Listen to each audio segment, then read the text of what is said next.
Hey everybody, I'm back with another example of using the first derivative test to find global extrema. In this problem, I want to find the point on the line 2x plus y equals 4 that is closest to the point 3, 1. I've already drawn the line, I've already drawn the point. So we want to write an equation for the thing we're trying to optimize, for the distance between the point 3, 1 and any point on the line. Let's pick some variables.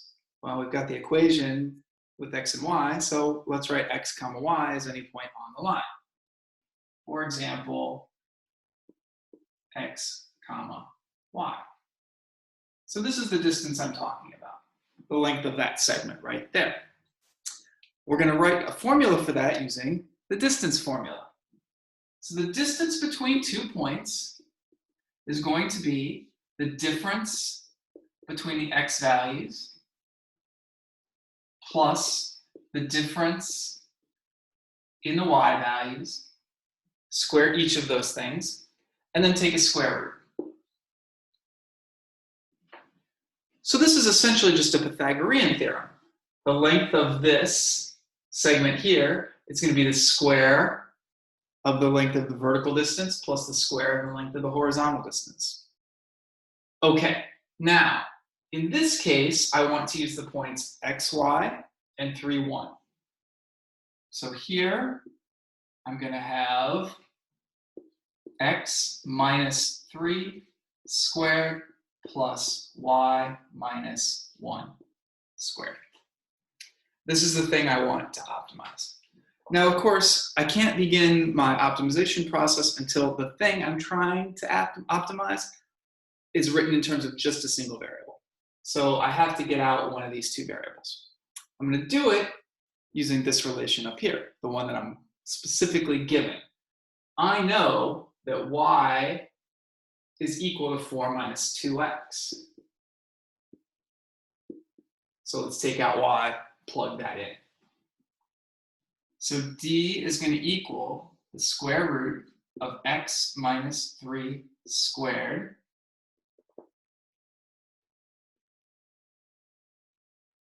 plus, all right, this minus 1 is 3 minus 2x squared. Fantastic. Now I have a function with just one variable. I'm ready to differentiate it and look for a critical value. Now, I could FOIL things out and simplify this here, but this time I'm going to use a chain rule and save myself a little bit of work that way. So d prime, the derivative, is going to be 1/2. So I'm imagining this whole thing under the radical is to an exponent of 1/2. So when I differentiate that, the 1/2 comes down, and then I reduce the power by 1, copying down the inside as is. 1/2 minus 1 is negative 1/2. And then multiplying by the derivative of what's inside, again using a chain rule. So 2 times x minus 3 plus 2 times 3 minus 2x times the derivative of the inside of this, which is negative 2.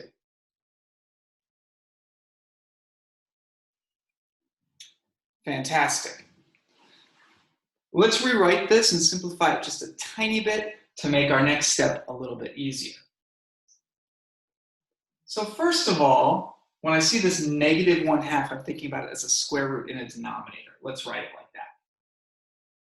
And of course, I have this 2 in a denominator. So 2 times the square root of x minus 3 squared plus 3 minus 2x squared.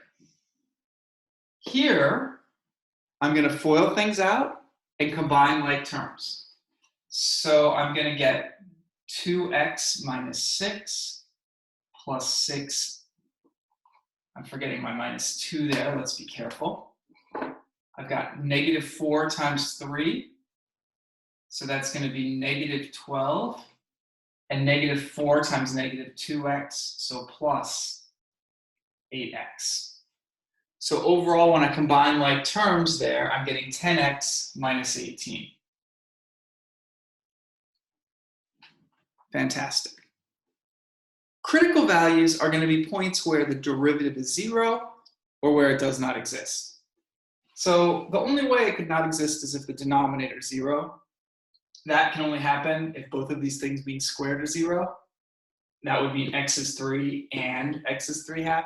Can't have both. So this derivative is never going to not exist. We need to know where it's equal to 0. So when I set this thing equal to 0, I am just asking, really, is the numerator 0? Where is the numerator 0? Because when a fraction is 0, it means the numerator has to be 0. So I'm doing 10x minus 18 equals 0. Move the 18 over, divide by 10. You get 18/10 or 9/5. That's my only critical value on the domain where this function is defined. Notice that the function is going to be defined everywhere, by the way. All real numbers. You can take any x on this line and compute the distance between the point x comma y and the point 3 comma 1. So let's explicitly write that down.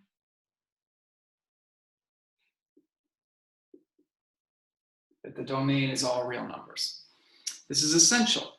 We're going to do the first derivative test for absolute extrema. That only applies if the domain is an interval. The real number line is an interval, -∞, ∞. Okay, so the first derivative test for absolute extrema is going to apply. We need to draw a number line, plug in some values for the derivative. So we can erase all of this. I think I'll keep the picture for right now. And we'll keep the statement of the problem as well. So here's my number line with the critical value labeled 9/5. And again, I need to plug in to d prime, to the derivative. I want to know where the derivative is positive and where it's negative. So I want to test a value in each interval. Let's test x equals 0. When x equals 0, the denominator, of course, is going to be positive. It's a square root. The numerator is going to be -18. So here, I get a negative. Further to the right, for example, when x is 2, 20 minus 18, positive. Again, denominator is always positive. So this function is going to be decreasing and then increasing. So from that, we conclude D has a global minimum at x equals 9/5. It's a critical value, and the derivative changes from decreasing to increasing there.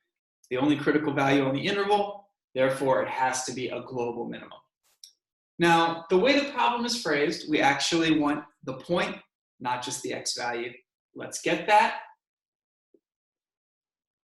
So we know that the equation of the line is 2x plus y equals 4. This point lies on the line.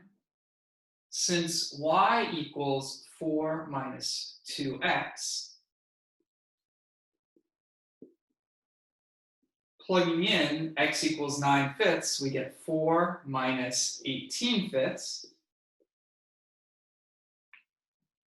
So 20/5 minus 18/5 is 2/5. So the point closest is going to be 9/5, comma 2/5. That gives you an x value just a little bit less than 2. On the graph, the point is going to be right here. So this is the minimum distance that we're looking at.